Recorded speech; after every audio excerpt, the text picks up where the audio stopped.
আজকে গোল্লার ওপর এটা কথা কালকে যে আমার ওপর হবে না তার কি গ্যারান্টি দিবেন? এই বিষয়টা এরকম করে দেখিচ্ছ কি জন্য? এতবার করে তোমাকে বলতেছি, তুমি কোনো কথাই শুনিচ্ছ না। আমি একজন এমপি মানুষ, আমার সম্মান আছে না? সব কিছু যদি তোমার কথা মতো হয় তাহলে আমরা কি জন্য আছি? তাহলে আমরা এই এলাকার থেকে চলে যাই, তুমি একাই রাজত্ব করো। ওদের মন গড়া কথা জান কেন না, আর আপনাকে যদি ভালো না লাগে তাহলে চলে যান। শামসুর এক কথায় 100 কথার সমান, ফটিক আসলে এরা ছাড়া পাবি, তাছাড়া কেউ ছাড়া পাবি না। তুমি দেখি কাউকে দাম দাও না, তুমি এমন কি হয়ে যাচ্ছ? কিং অফ মাফিয়া হয়ে যাচ্ছি এই বগুড়া শহর রাজকর্ম। কত শক্তি আছে এই দুজনে লিয়ে যান, এই শামসু মরবি তাও এই দুজনে ছাড়বি না। তে ভাই চলেন, এটি পেশাল বাইরে লাভ হবে না, অন্য ব্যবস্থা নেওয়া লাগবে। এ জান তো ভালো, এলে ফাপরে ভয় পাই না, জীবনে বহুত পথঘাট মারে এই জায়গাতে যাচ্ছি।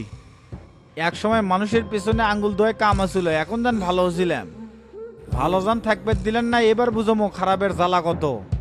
একটা ভালো মানুষ যদি খারাপ হয় 100 শয়তানের বাপ হয়। মাস্তানদের কোনো পাওয়ার লাগে না, আর এই শামসু জেল আর মৃত্যু থেকে ভয় পায় না।